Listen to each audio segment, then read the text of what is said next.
Okay, so I'm happy to facilitate the meeting unless anyone else would like to do that. Please step forward if you're interested. Okay, Sounds good. All right. All right, let's move ahead then. The first agenda item is introductions and organizations. So I'm going to just go around my screen.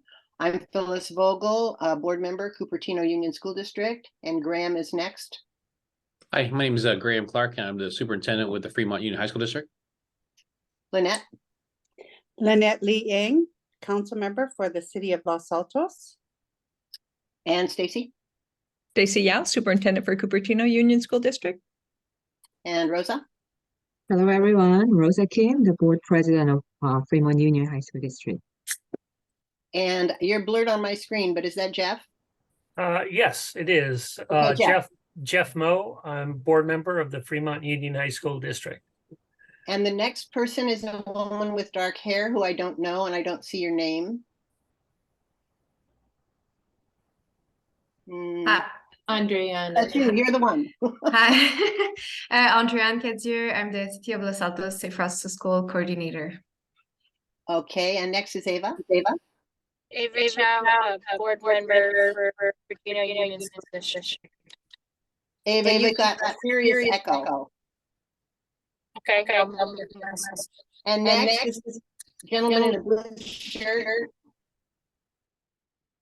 I'm not seeing any names on my screen. Phyllis, you're getting an echo now. I'm getting it. I have the echo too. I don't know what to do with it. Maybe if you're not talking to mute.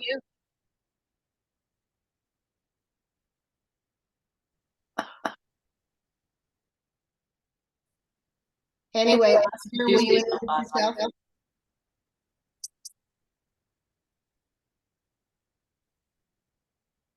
Oscar, are you there?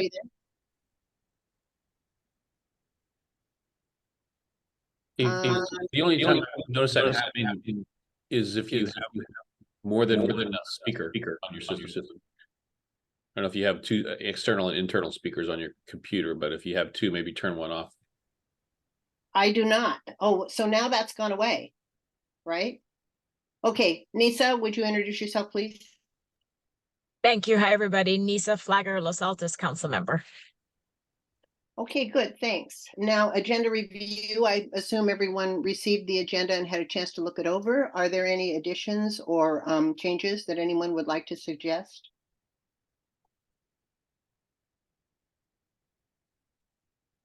So we all agree that the agenda contains everything we want to talk about? Okay, good. So City of Los Altos update. I don't know who's going to do that, but one of you, please take over. Take it away, Councilmember Liang. Well, actually, let Andre, Anne, did you want to speak on behalf of the city? Hi. Actually, I don't have any updates. Yeah, for this meeting, I'm usually not involved in the city projects update or transportation updates. Okay, Nisa, do you have anything? I'll quickly share a couple of things. One is we're still going through the housing element update process. I'm sure you've seen or read about the rezoning process that we're engaged in related to the Rancho Shopping Center. And there are a couple other sites where we will be making updates to our zoning ordinance. And at least one of the sites I know touches the CUSD community. So that's maybe something that I want to make sure you're all aware of to get your student population and parents. I think the town hall right now, Lynette, is it still November 1st? Is that the date? The city is planning a town hall to talk about.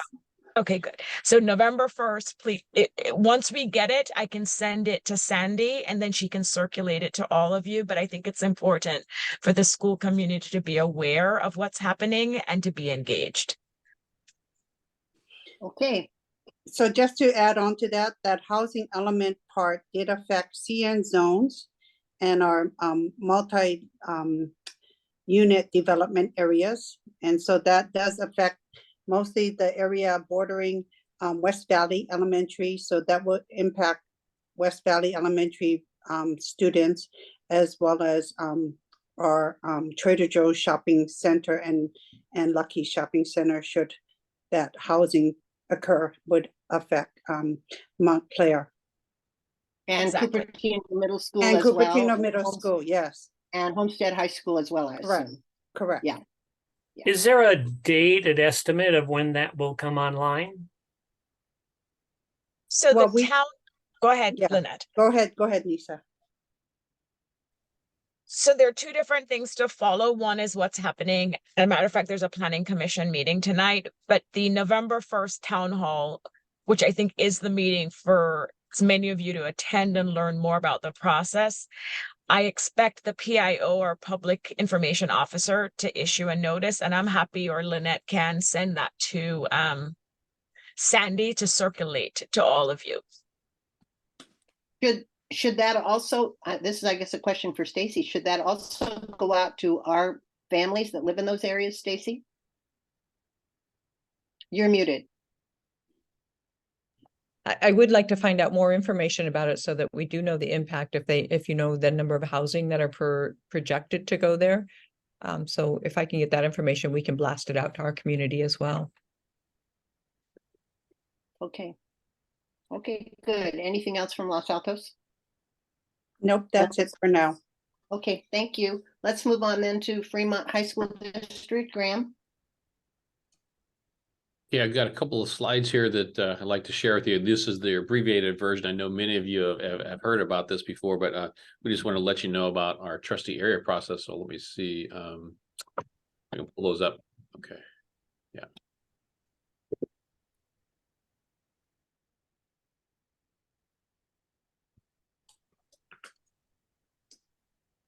We just want to let you know that last March, the Fremont Union High School District Board voted to move towards trustee areas. And so we have been at large since the district was created. And what that really means is the trustees are elected.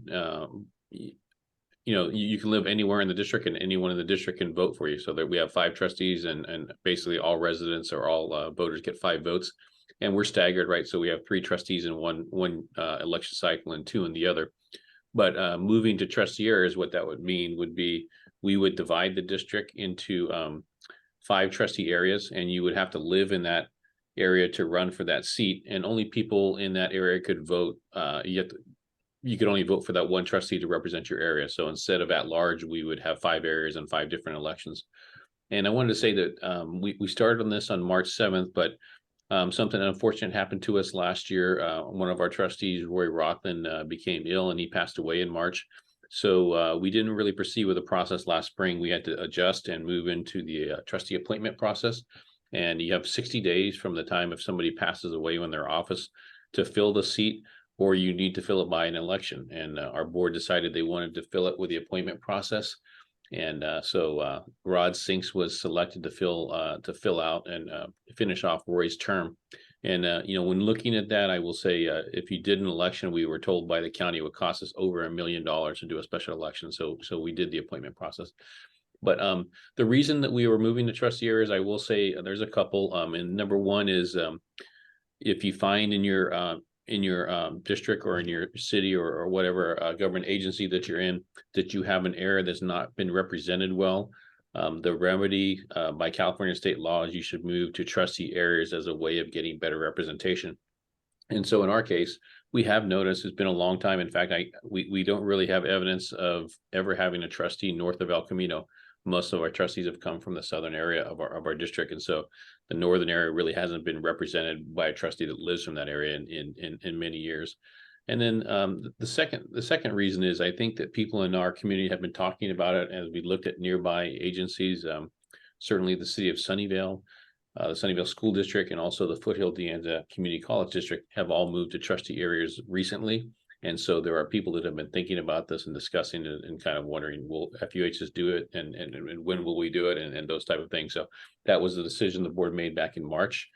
And so right now, I just want to clarify for everybody, the trustee areas are totally separate than our attendance areas. And the drawing of the lines to elect trustees doesn't have anything to do with the school attendance boundaries. We won't be changing those as a result of this process. And I also want to let you know that there has been some chatter and some concern about closing a school. And I want to let you know this has nothing to do with school closure, and we're not talking about closing schools, and we're not discussing that or really thinking about that. We do have an issue with some enrollment decline, but school closures is not one of the solutions that we're looking at right now. We are really just focusing on trying to move kids from one school to another to keep our enrollment balanced at the 5 schools, and we want to keep all 5 schools healthy. So that's really our goal. But all of that has nothing to do with trustee areas, or separate processes. So we just finished an important meeting on Tuesday where our consultants gave us the first initial maps for review. They're just a starting point, and so now we are seeking community input. And our next slide here, this is kind of the outline, the plan of where we're heading. We just finished our public hearing on the preliminary maps, and those were 4 maps drawn by our professionals. The next thing that the board has asked is we could form a committee, a superintendent's committee, to gather maps and actually to analyze maps and to provide a recommendation back to the board. And we expect that to be a process going to take about 3 to 4 months to do that. And what we're going to do is provide some software to residents so that they can make their own maps and submit them.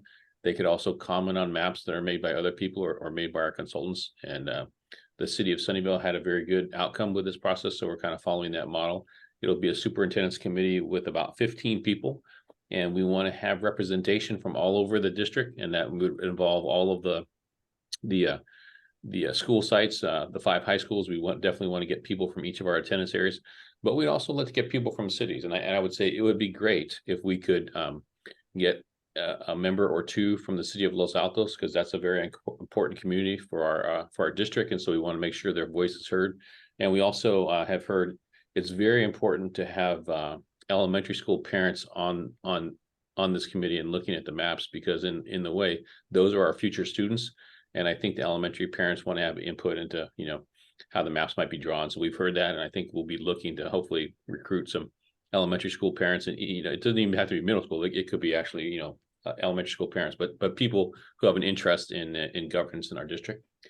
So the role of that committee will be to do outreach, and they will go to small meetings, big meetings, and we're going to have them in different places across the district. We have about 3 different meetings we're going to this week to do outreach and tell people about the process and show them the maps that we have, to give their comments, and also maybe suggest ways that we could modify them to make them more representative of our community. And then what that committee will do is start analyzing them. And the goal will be like in March or April, they'll come back to the board and say, of all the maps we've looked at and analyzed, these are the top 3 to 5 choices. And the board will then at that point take their recommendation and select the final maps to be turned into the county.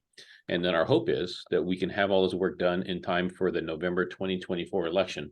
So when people are running for the board in November, they would be running in the new trustee areas. We talked a lot about this. This is we're calling it the CTAD, which is the Community Trustee Area Districting Committee, and it would be a group of 10 to 15 members. We're hoping we'll have 15 members, well represented by the district, all cities hopefully, and all attendance areas, and just a good, well-rounded group to help us look at these maps. To be eligible for this committee, you have to live in the district. You also have to be over 16 years of age. And so what we are hoping there is that we will get a few students. So we're not really taking elementary students, unfortunately, but we are going to probably hopefully take some high school students. We found their voice to be very valuable on some committees that we have. So we'll be looking at recruiting a few of our probably seniors, high school seniors to serve on this committee. You can't be a current trustee, and you can't be thinking about running for our board next year. So if you were going to run for the board, we wouldn't want you to have to say over designing your own area, if you will. So we're not looking for potential candidates to be on this committee.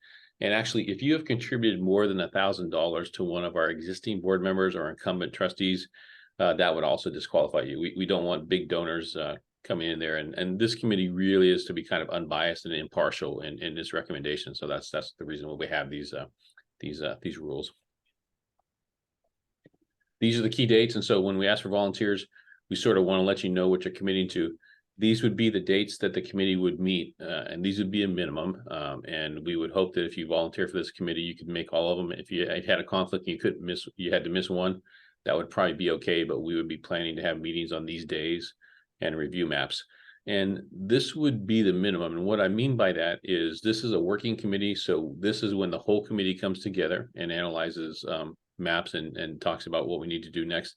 But there would be other meetings, which are community outreach and engagement meetings, where we would send small groups of people, perhaps 2 or 3 committee members, out to a neighborhood association meeting or some other meeting.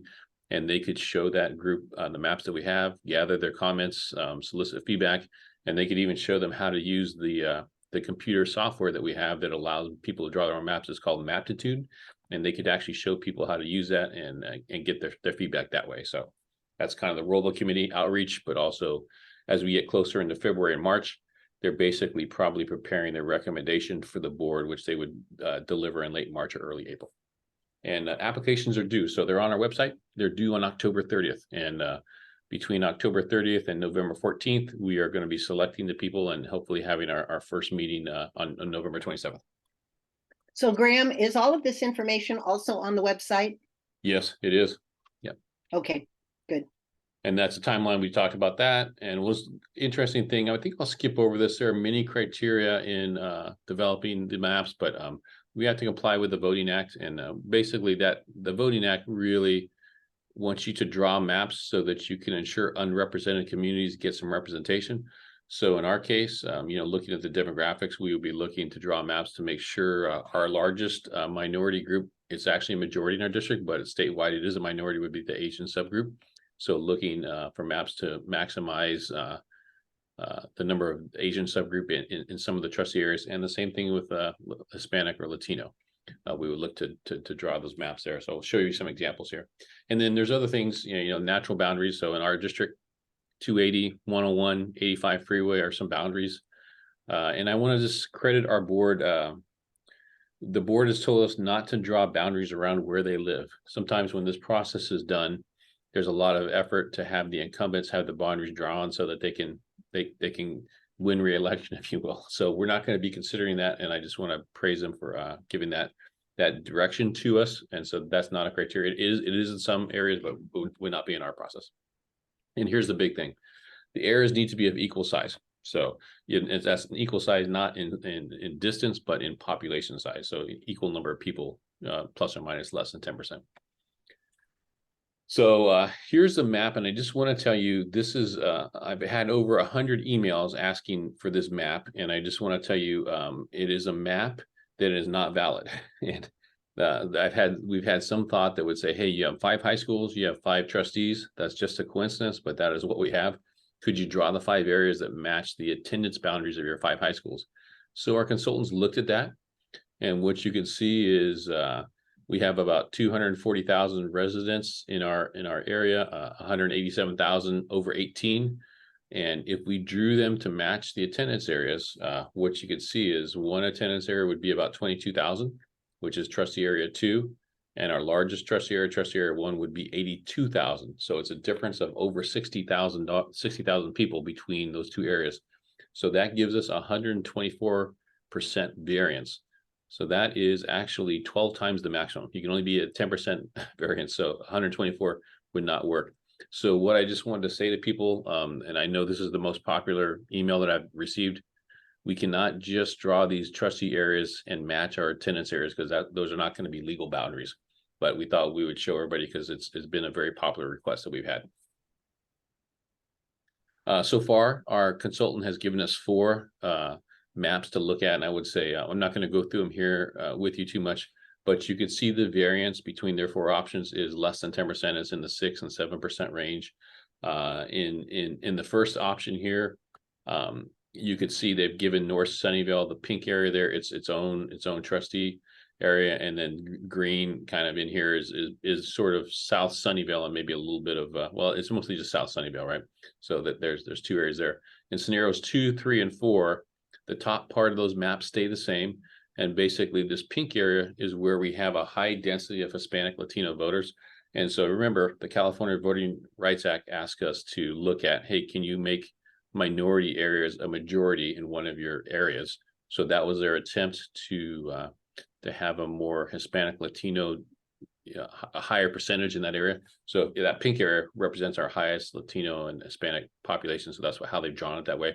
But you can see they've manipulated it a little bit mostly in the south between Cupertino and San Jose. And I will say, these are just starting points, and people can look at them, and we can draw these lines, and we can move them around a little bit. But it looks like the red one on the bottom looks really big. Just so everyone knows, these are the Monte Vista Hills, and they're largely uninhabited. So even though it looks very big, there's not very many people out there. So all the people are right here in this area. But I would say we hope to get people's feedback. And right now, I think our big need is we are hoping to get applicants for our CTAD committee. And so these are people that will really help us design the maps and get them ready for the board to review and approve. So I think that's our main thing. And I also have Jeff and Rosa here, and they can answer any questions that you might have about the process too. Okay, anybody have any questions for Jeff or Rosa? All right. Okay, thank you, Graham. Anything else? Vice President Vogel, I do. Okay, Thank you, and thanks for that presentation, Graham. Very informative, very helpful. How many committee members, and do you have seats for certain positions? Yeah, we are So, looking for example, you mentioned you would love to have Los Altos Council representative possible, but so for example, if the committee is 8 members, are you thinking 2 community members, 2 school, like, can you talk about the composition and number? Yeah, we're hoping to have 15 members on the committee. And our idea would be, we would love to have at least 2 from each of our high school attendance areas. And so, that could be, a person could be in the Homestead attendance area and also be from Los Altos, right? So that could be, and the same way we'd like to have some people from San Jose, because I mean, we think of our district, it's the big cities are Cupertino and Sunnyvale, but we also have a large number of people in Los Altos and a large number in San Jose too. So we want to make sure the cities are represented.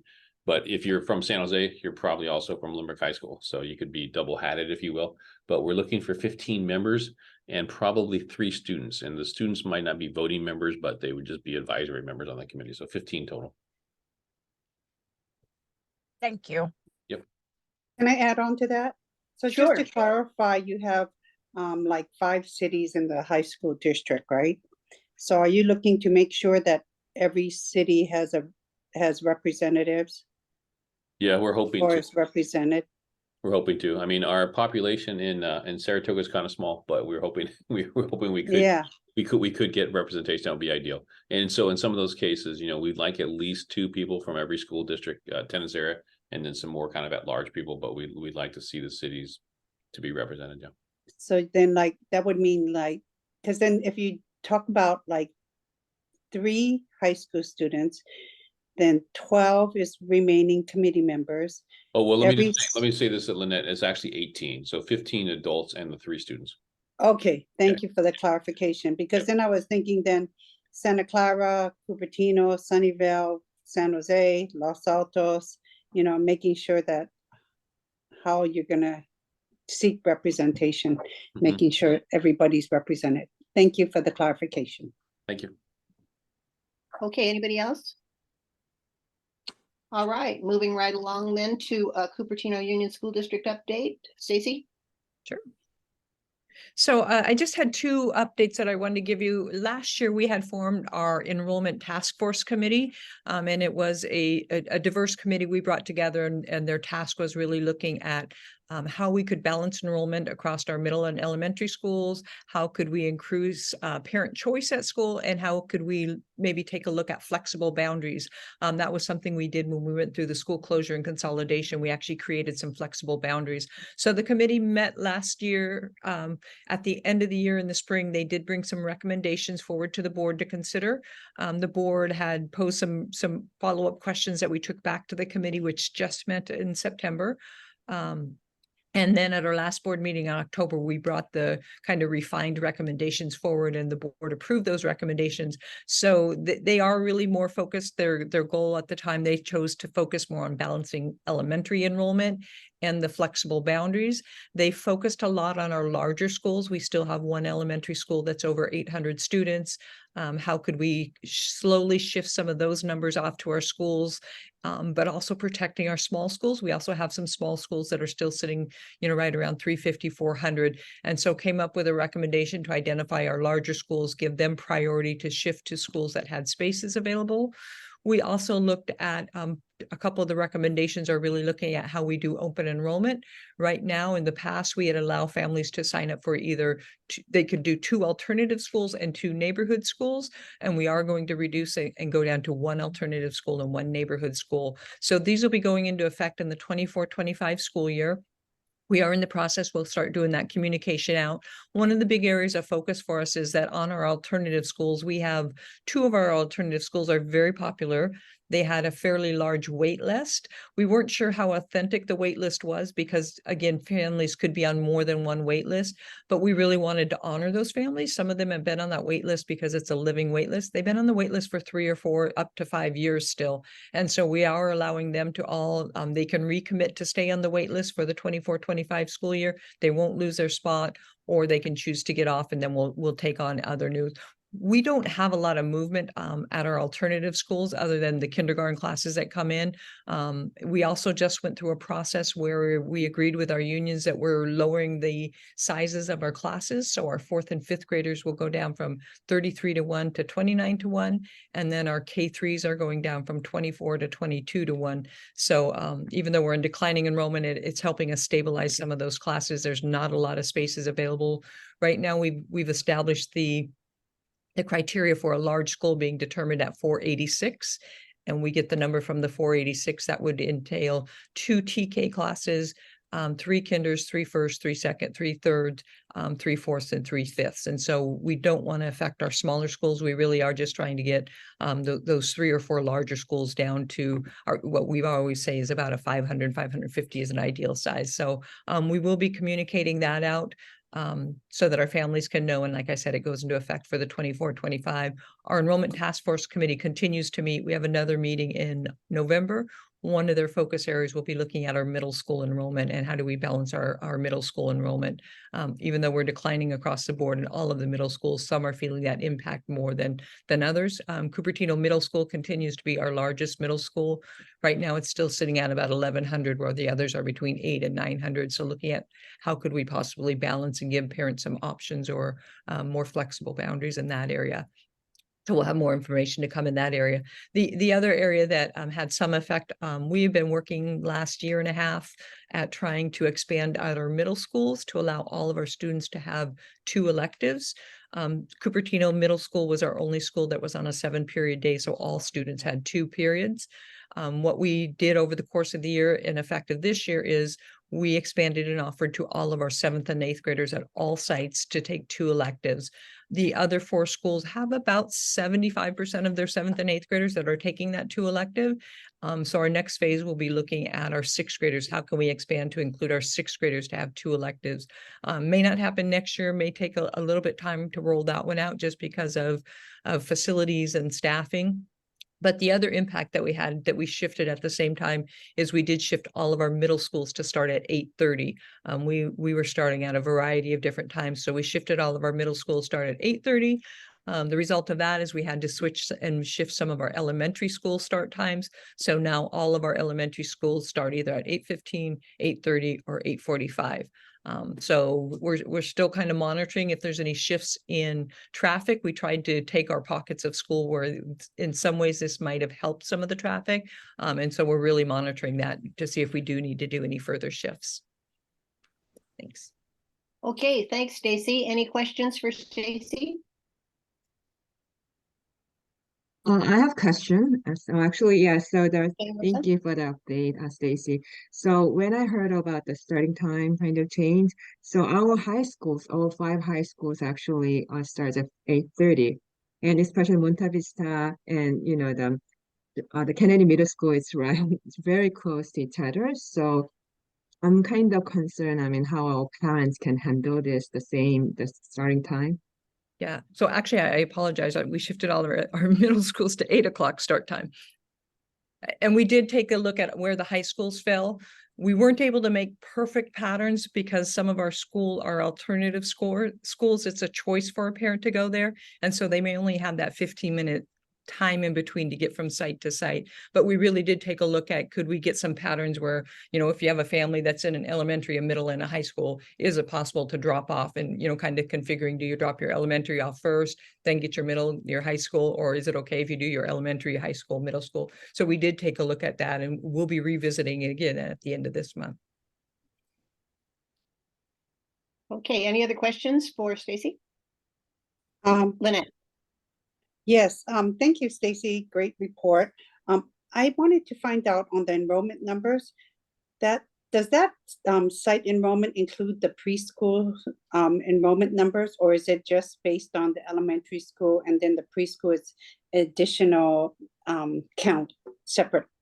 So our Cooper-Doodle, which would be the preschools, they are a separate number. We do count our TK because we now have TK classes at all of our neighborhood schools. So those are included in the total enrollment numbers. Okay, so then so the doodle ones, the ones with the preschool, they're not counted in the enrollment okay, number. they're not. And then how many of those preschool programs have you fully implemented them up, or is it still only at 2 sites?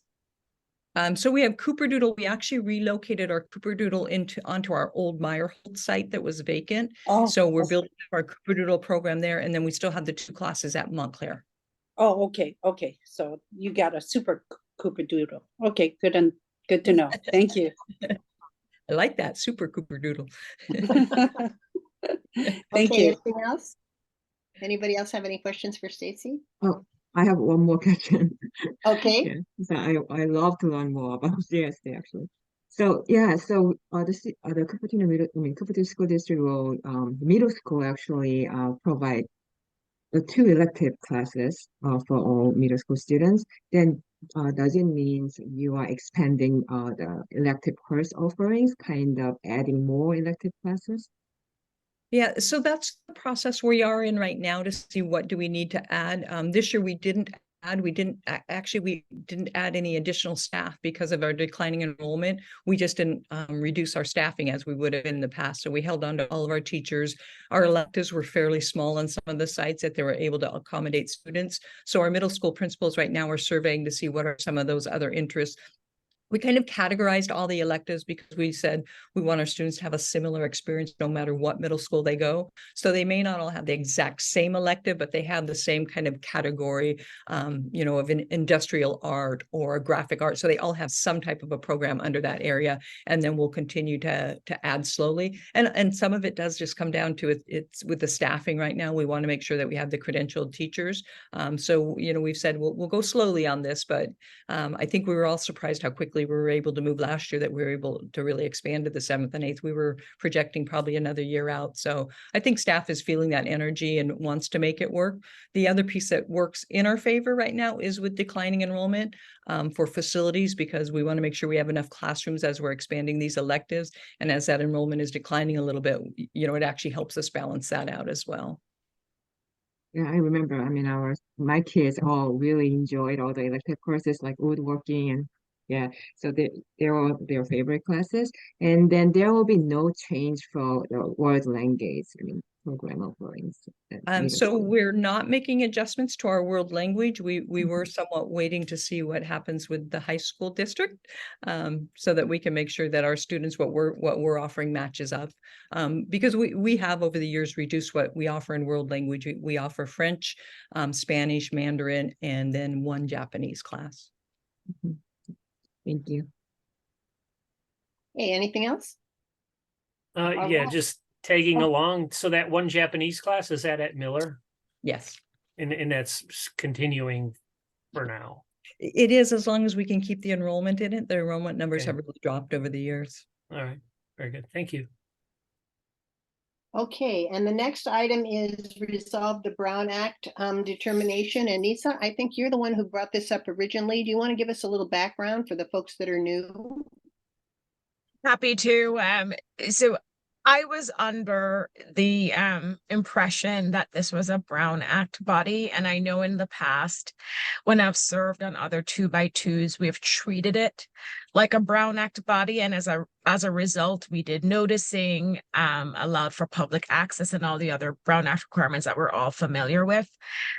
So when we first noticed this new committee group for this year, I realized we didn't do everything that a Brown Act body should do. And so the question came up whether or not we're actually a Brown Act body. And so we had our city attorney and clerks look into it. And the conclusion is we are not a Brown Act body. So we don't need to do the notice requirements and anything else that's required by the Brown Act. We can obviously, as the city attorney said, you can always choose to do things if you want to publicize it to get the community aware of it and to attend, but we're not a Brown Act body. Okay, so that solves that question. That's a question we've been asking for a while. So any other comments or questions for Anissa? All right, so not Brown Act. The next item is the Homestead Corridor update. And just a little background here, the Homestead Corridor has been on our agenda at this meeting forever. It feels like we discuss it every time we meet. And yesterday, Rosa and our board president, Sylvia, and I had the opportunity to walk that corridor with Maya Brunicki. I think maybe most of you know her. And so we heard some concerns, a lot of concerns about the safety of kids in that corridor. And I believe that Maya shared some slides with Graham that he's going to share with us. And I invite Rosa to chime in on anything that needs to be mentioned, and I will do the same since we were both there yesterday.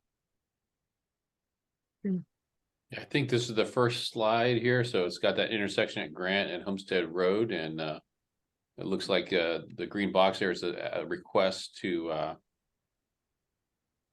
add a bike box at that location there. Yeah, if I add something, some more comments, actually the bike lanes ends right before that, the green box, the bike box. So actually our bikers actually, they should stay, I mean, there's no direction. And then there is when we observe the students after school, it's around 3 o'clock. So actually there's no kind of protection for the student bikers. So if we put those the bike box, then it'll actually make them feel more safe and they can stay in the bike box while they're, there's the traffic. So that's what we indicated those box there.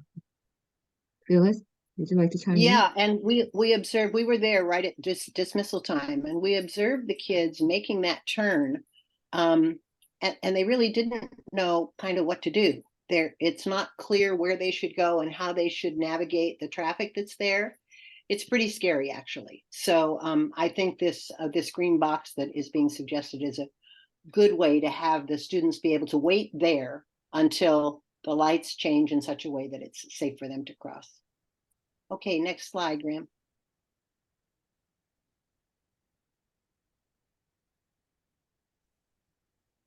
Okay, the next ask here is some flexi posts kind of there along. There's an existing green bike lane here, but you can put those kind of plastic posts in there, and that would kind of create an additional barrier along the bike lane. Right. So this barrier would actually serve two purposes. One would be it would alert the cars that there are bikes there. And the second would be these are kids. These are elementary and high school kids, and they want to ride alongside of each other so they can chat. And we don't want them to do that. It's not a safe way for them to travel along there. So if we put in these flexi posts, it will force them to be one behind the other on their bikes. So they will remain in the bike lane and not slop out into the traffic lane. Rosa, anything else? Yeah, and in the morning time, actually, there's a lot of traffic there in the intersection. So that flex post actually prevent the vehicles over there to not run into the bikers. So I think that will be kind of additional protection, and that will be really helpful for safety. I would echo what Rosa says, because when I was out there yesterday morning, where the pink dots are, the cars get backed up, and so then the cars start trying to cut along the right side, driving onto the bike lane to get around so that they can continue on. very, very unsafe. I have a Mhm. question of Phil- what we're looking at here. Is Trader Joe's just on the bottom of this screen? Is Yes. that Trader that Joe's intersection? down here, Okay. Mhm. Do kids go across Foothill? Why are they going left here? Do we have some kids? Well, I think across, yes, we have kids that go across Foothill because they go up, Okay. I think it's Vineyard. Is that the name of that? Yeah, Vineyard Drive. Yeah, there's Yeah. actually a lot of Yeah, so residences. there's quite Okay. a few students that cross Foothill. Yeah, yeah. Yep. And home, that I think this is in a future slide, or if it's not, it's something we talked about yesterday. There aren't marked pedestrian crossings along Homestead until you get way back to the right of this slide. So having kids know where to cross or how to cross is another problem that I hope we have a slide that will address that as well. Phyllis, Anyway, if there's before nothing, we go Yes, any yes. further, yes, before we go any further in the presentation, I just want to understand the context of the presentation. Are these things that you're asking the city to do? Have these improvements already been proposed? Or is this the first time they're being proposed? I just want to understand what I'm hearing and what's being asked of us. Okay, so the answer to your first question is yes. These are things that we're asking the city to do. We understand that it may not be able to happen immediately, but these are pretty inexpensive fixes to keep our kids safer. In terms of, is this new or has it been proposed before? I can't answer that question because, but I believe it's been proposed before. But I think Maya is on this call, and I think she's going to talk to us under public comment. So hopefully she Okay, wrote that because we question have down had and she'll safe tell us. routes to school, right? We've had safe routes to school maps, as you know. And I wasn't sure if these improvements are already included in an existing proposal or if this is new. I understand, and I don't know the answer to that, but hopefully Maya will let us know that when we have public comment. And I see a hand raised, Ava. That intersection where the pink spots are at, I know that intersection is also really busy, and it's fairly discerning that people try to go around into those bike lanes. I wonder if it would be safer for the kids to have more of the tournament ones, like the ones that has like the cement barriers, like they actually have to drive over. They look like the parking barriers. They're about like 4 inches tall. Would that be better than having the pink plastic, or do y'all think that would be safe enough? We would need to have our transportation experts look at it to determine what's safe for the kids, what works, what's legal, what won't be a traffic hindrance. Like there are all these considerations, as you can imagine, before we can determine what the right solution is. Okay, that's And I just my concern is like, is that going to be enough? And I would love to have your engineers or that team in the city to kind of consider that. Thank you. And then we would have to get input from VTA because their bus goes down that road as well.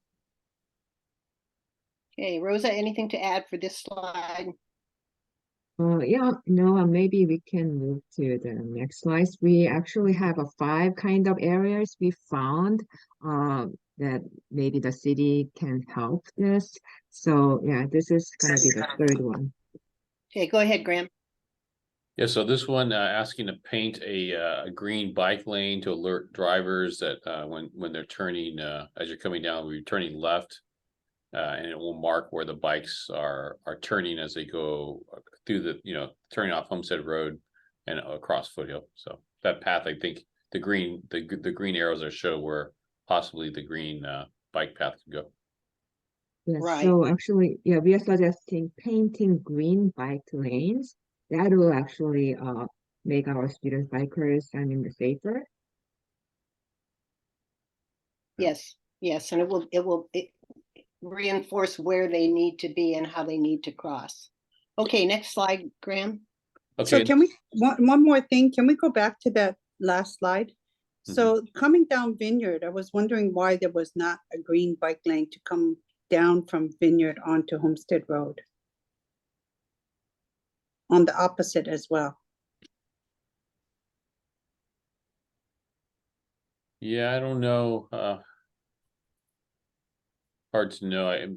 They probably put them where they have the highest demand, right? So I don't know. They probably do some measurements on that, but I really don't know. Okay. Yeah. I would think that's- the same yeah. amount of students that would be traveling up that Homestead Road to go towards across to Vineyard would be coming down to merge onto Homestead. So just curious. Yeah, the intersection is really busy. So yeah, the students, I mean, they look really kind of not that safe. So that was my impression. Okay, next slide, Graham. Okay, yeah, so this next one is just further down Homestead Road, so you're passing El Sereno, and then the idea here is if we could have bike lanes painted all along Homestead Road. So it's you can see there are some places that there are, but there's places where they end. So up here, you can see this the outline of that, but it's not continuing, and there's an outline here, but it's kind of hit or miss.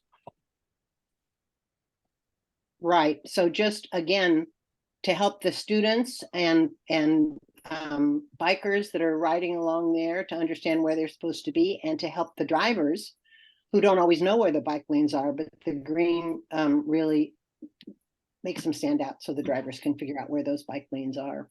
And Jeff was asking where Trader Joe's was, so that's the Chevron station there. So Trader Joe's is kind of building back here. That's probably the Starbucks right there, I guess. Probably, yeah. Yeah, and one additional thing is actually the bike lanes actually go to the sidewalk. So if you can see, I mean, the kind of between those bike lanes.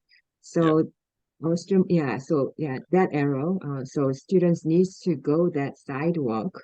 That's kind of the guidance. And when we walk that sidewalk, actually there's as you can see, there are trees, right?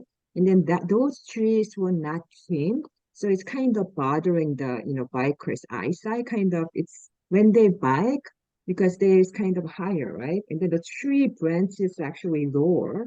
So it's kind of blocking the way. So I think it'll be great in the check, the trimming, the tree kind of trimming regularly. That'll be really helpful too.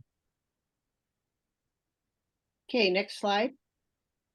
Okay, and these are some areas here where we're requesting crosswalks. So Sweet Oaks Court here across Homestead Road, and also looks like Fallen Leaf. Well, there is a crosswalk here on Fallen Leaf, but it would be more at Sweet Oaks.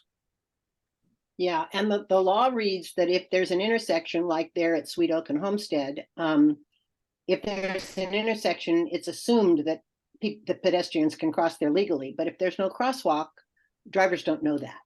So crosswalks would be really helpful to alert the drivers that students or anybody might be crossing at those areas. Rosa, anything else? No, yeah. All right. And while we're on this slide, I think this is the one. You want to go back to that one a minute? Oh, there it is. Yeah. If you look on the other, no, the one you just had. Okay. Yeah. Yep. So if you look on the across the street from where Sweet Oak enters, there's a path along there that is narrowed by the plants that are growing along there. So it narrows the way kids can ride bikes or walk along there. So it would be helpful also if that foliage could be trimmed, or its ground cover, I guess, could be trimmed back. Okay, next slide. I think that was our last slide. Yep. Okay, good. All right, so I think the ask here is that the city would consider, these are pretty inexpensive fixes. And as I said, it's not something Rome wasn't built in a day, but we'd like to see some progress. I think all of us from both school districts would like to see some progress made in that area to help to keep our students safer getting back and forth to Montclair, CMS, Cupertino Middle School, Homestead, and West Valley. Those are all the schools that are affected by that intersection. Rosa, anything else? I think we have the hands raised and we have questions. Yeah, we can. Do you have anything else to say before we take the questions? No, I mean. Okay, so I'm going to hear from Lynette and then Ava. So part of the areas you've identified are, Andreanne, you're going to have to, I guess, are you taking notes for our city? Because I think like Sweet Oak, that area is Cupertino. So it's a multi-jurisdictional area. And then we have to make sure that the areas in front of the shopping areas by Starbucks as well, Wells Fargo Starbucks. We have to be clear because that's, I think, partially our city and partially Cupertino. I think So- Cupertino starts at Pete's.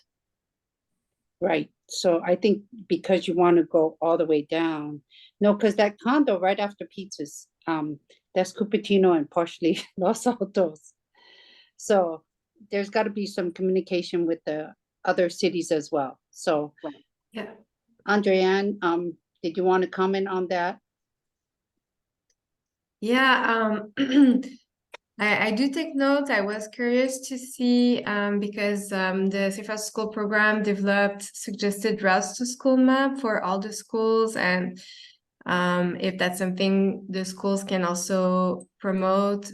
For example, like the families that live on Vineyard Drive and that go to Montclair could use Deodora Drive to avoid that awkward left turns at the intersection that was showed on one of the slides. So that just like something that came in mind. But yeah, we'll take a look at the suggestion and the jurisdiction, like you mentioned. Thank you, Andreanne. And Ava, you have your hand raised? Yeah, on the last slide, the street suite, I forgot the rest of the name. Sweet Oak. Sweet Oak, on the proposal of the bike lane, which is good. Homestead tends to have a higher speed, if I remember correctly, I think 35 miles per hour. I wonder if in addition, and I don't know if it is also on Fallen Leaf, I didn't pay attention, if they also have a sign, you know, of a person walking of a crosswalk so that people are a little bit more aware that there's a crosswalk there and that, you know, I don't know if that has to do with speed limit changes too, but that's something to consider because Homestead tends to be a higher speed road. And I wonder if we have someone crossing that people would have enough time to notice. Okay, thank you. Anybody else have anything, any comments or suggestions? No, I don't see any more hands. So when public comment comes up, I'm sure Maya will be speaking to us under public comment and she will have more to add to this. She's much more familiar with it than we are. So I'm going to move on to the next agenda item, which is VTA bus serving Los Altos CMS students. So I don't know who wants to take this one.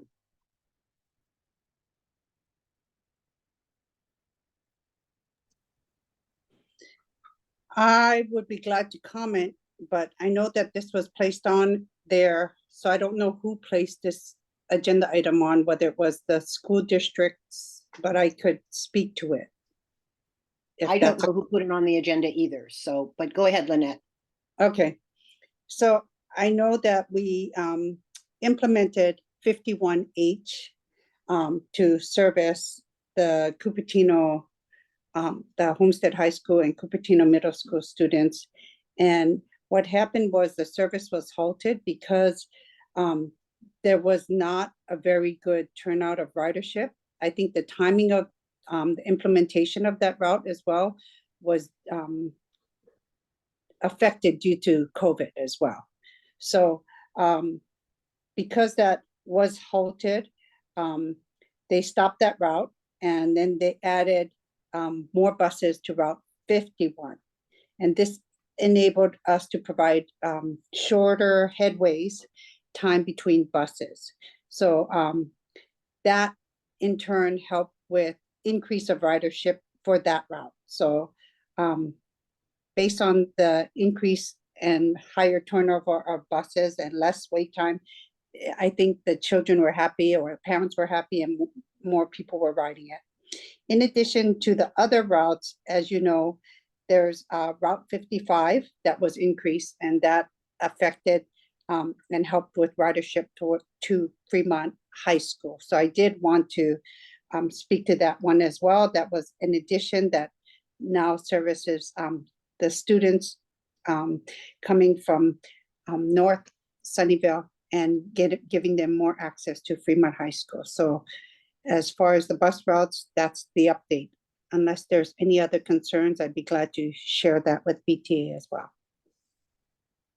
Okay, anything else about the Los Altos CMS Fremont High School bus routes? All right, then we're moving on to public comment.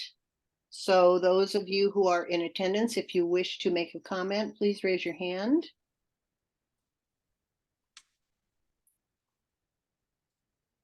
Phyllis, Okay, we have, I'm sorry.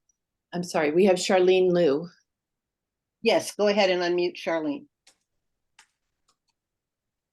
Thanks. Welcome, Charlene. You're unmuted. Go ahead. Yes, am I limited to 3 minutes? Just so I know I won't speak for too long. Yeah, I'm sorry, I should have said that. Yes, 3 minutes. Okay, thank you. So I'm Charlene Liu, and I'm a former parent of CUSD and FUHSD. My kids are now in college, and I am now the lead of Bike Sunnyvale, which is the local Sunnyvale advocacy group. And I'm also on the Sunnyvale City Bicycle Pedestrian Advisory Commission.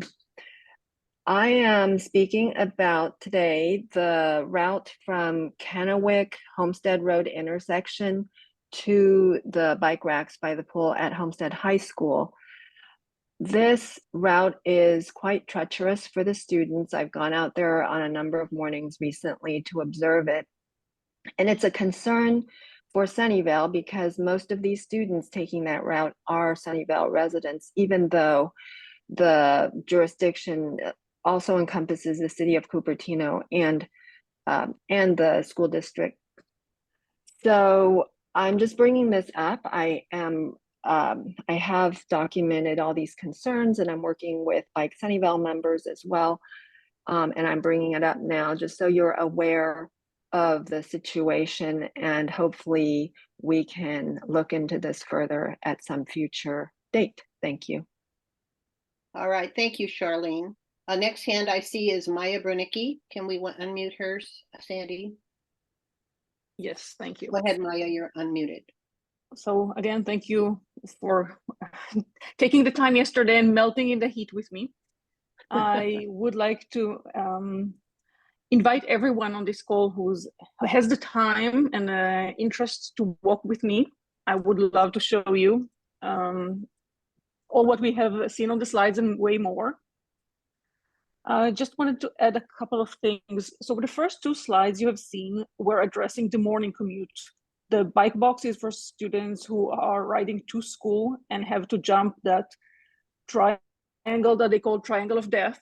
And then the flexi posts are because of the path. So the city of Los Altos has a path that starts after El Sereno. Students who want to go into that path have to cross at the intersection with Grant and go against traffic. And cars do not expect to see bikes in the bike lane going against traffic. So we need to protect those kids as best as we can.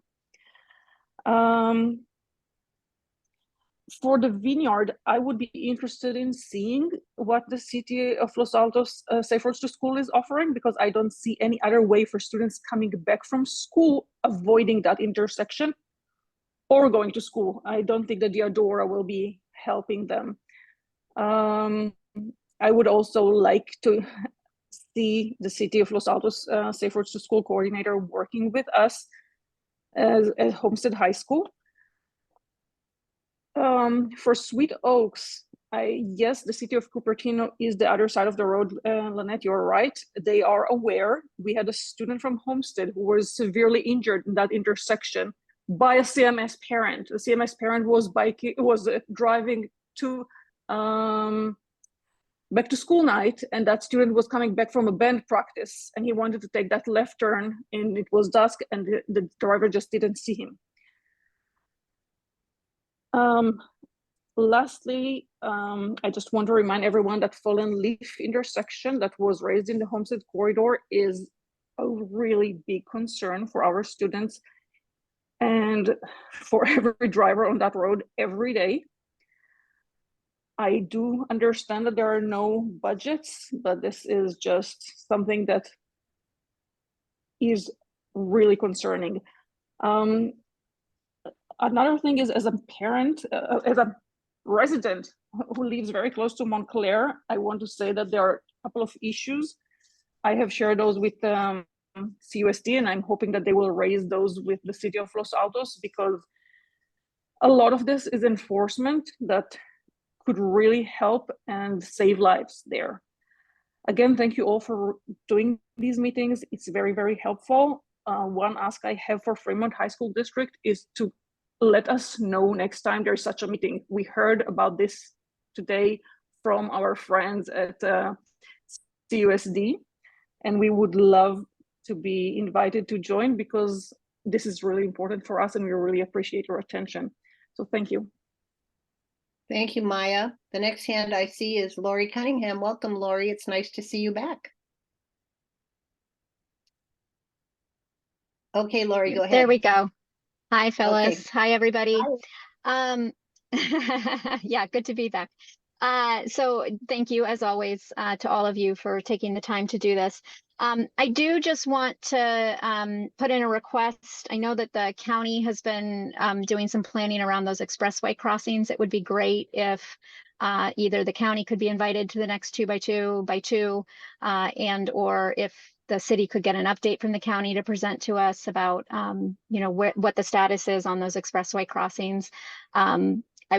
My husband and I were just passing the one there, you know, on the way to Montclair last night, and I was saying how neat it was to see how much progress has been made, but also, you know, the observation that we're still dealing with the same outdated equipment and crossings on only one side, you know, that have been there all along, as long as we've been talking about all of these safe routes for our schools. So it'd be great to get that update. I do want to say my son rides through the danger triangle every morning.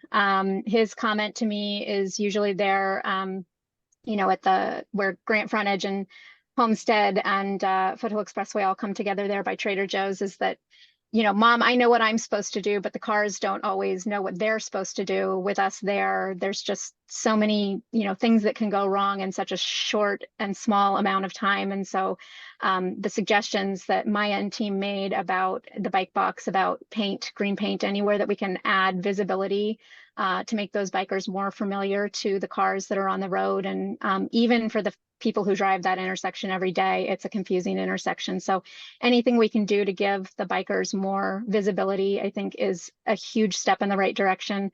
You know, as far as bollards versus flexi posts versus curbs, you know, I really do trust that I think the city engineering team has done a great job for the most part of trying to evaluate what the best, most research-driven solutions are for those various areas. So I would say that, you know, that the most important thing is just to get it identified as part of the process ongoing and as a priority to get some funding put toward it.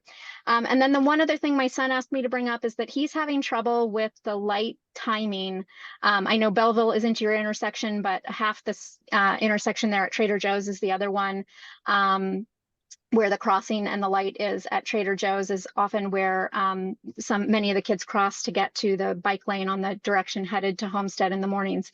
But whether or not they cross there or they cross through the Triangle of Death, either way, the timing of that light is such that the kids traveling straight through, the light turns, or the crossing signals, but cars are either still bleeding through that intersection from an enforcement standpoint through the yellow from the prior cycle, and or the kids don't have enough time to get across before the traffic starts up for people making the right on red coming out of that intersection, and cars not always yielding to bikes and or not always seeing the kids riding their bikes in the bike lanes. So if that's something that the city team, if you haven't put eyes on it a while, if somebody could go out and do an observation there of that light, that would be great. That's all I have. Thank you so much for your time, and hope you have a great day. Thank you, Lori. Nice to see you. And our next speaker is Stacy Banerjee. Can we unmute Stacy? Hello, everyone. See, Can you hear me? we can. Oh, perfect. So I'm speaking today as a resident and a Homestead High parent, not as a city's Complete Streets Commissioner and not as a VTA Bicycle and Pedestrian Advisory Committee member. So glad to have the clarification that this isn't a Brown Act meeting, but I would emphasize that it's important to promote this meeting to the community and encourage the community's input. It's us and our kids who are on that road every day. So a couple of comments from my end. The county is actively working on an active transportation plan for county expressways and the crossings of county expressways and unincorporated county roadway network. They've had one draft of this plan already. We're expecting a final draft, possibly later this year. It's important for the community to pay attention to that and give feedback into that. And I would suggest and request that that be an agenda item at this next meeting. And I don't know if the county will be able to send us someone to speak with us, but if they could get our feedback, that would be fantastic. The county also received a grant, a Measure B grant, to do a study of Foothill Expressway and Juniper Serra Boulevard, the entire stretch of it from 280 all the way up to Palo Alto. And one of the things they're focusing on, it's all focused on bikes and pedestrians, but they are focused on the crossings of Foothill.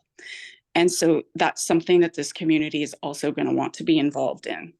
Appreciate Maya bringing up some of these suggestions for short-term improvements. If there's things that could be done in the short term on the Homestead Road corridor to increase safety, once the traffic engineers look at it, that would be fantastic, because we're waiting year after year after year for the Homestead Road corridor safe route improvements to come, and they were supposed to be quick fixes.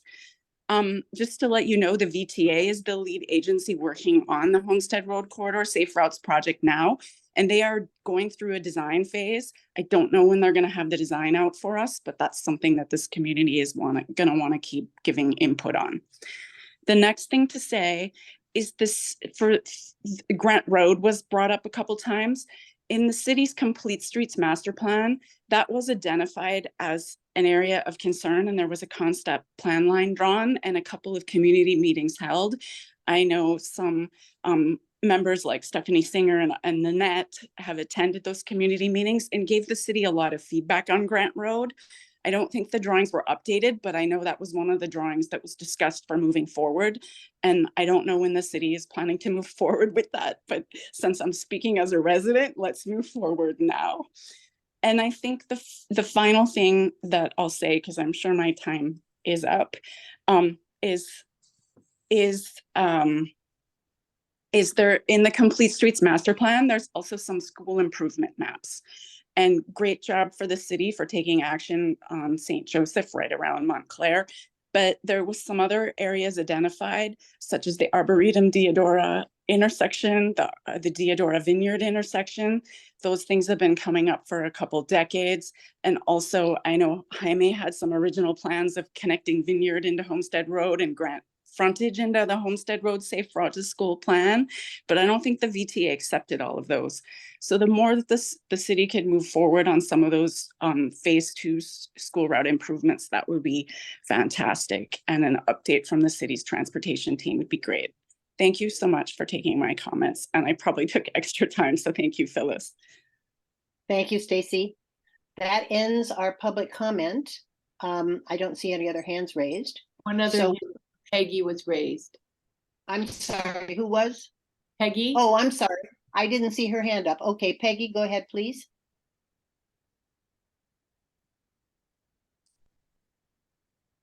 Ah, there you go. Okay, Peggy, I think you're unmuted. Oh, okay. Hello. Thank you very much for giving me the opportunity to talk. I want to start with something not so very exciting. Within the last month, we've had 2 CMS students struck by cars, one biking along Homestead and one crossing pedestrian across CMS yesterday. So nerves are raw. My son bikes to CMS every day. My other son bikes to Montclair every day. So I obviously take this seriously. I know there's Cross City, Sunnyvale, Cupertino, Los Altos, but I really want us to work together for education and enforcement because no matter which city they're from, these are our kids, and it's not okay to be hit by a car, even if there's a full recovery. So I wanted to start with that. There were a lot of things that were brought up by others, but I want to highlight. I am actually CMS's representative on Safe Routes to School because it matters so much to me and because I had to navigate so much to find the least dangerous route for my son to bike. And I want to encourage people to bike this path, bike from bike to CMS, going through the triangle of death, going on Grand Frontage and see, and you be able to feel all the problems. Grand Frontage definitely needs better signage. It has nothing now. Foothill, I know that's a county issue, but that was brought up. I want to highlight that. Maybe I should have started by thanking you for all of the progress that has been made on St. Joseph over the past year. Thank you. I know that was a lot of dollars. That was a lot of great work. There are a few items that are remaining, that there were parking signs that needed to be erected. So we need to somehow come back to that and completely complete that, but I still want to thank you for that. Another intersection that needs attention, and I know it falls in the city of Sunnyvale, but again, my son happens to bike it every day. That's Bellevue and the Dales. There is a crossing guard there, but in the absence of the crossing guard, and that's what happens if kids attend after school sports or after school clubs, they bike back when there is no crossing guard. That actually has a full stop. So crossing that is very dangerous without the crossing guard present. And I heard one of the commenters, Charlene, you mentioned you're from City of Sunnyvale. I'd love to connect with you and find out how to go with this. How to address that. And Arboretum and Deodora, that was brought up. That's again a route taken every day, and every single day it's a coin toss. I've seen many near misses, and it is only a matter of time before we see an accident at that. Actually, there have been accidents at that intersection, but to see another one. Thank you very much. That's all of my comments. Thank you, Peggy. Sandy, does that end our public comment? Yes, it does. Okay, great. Thank you.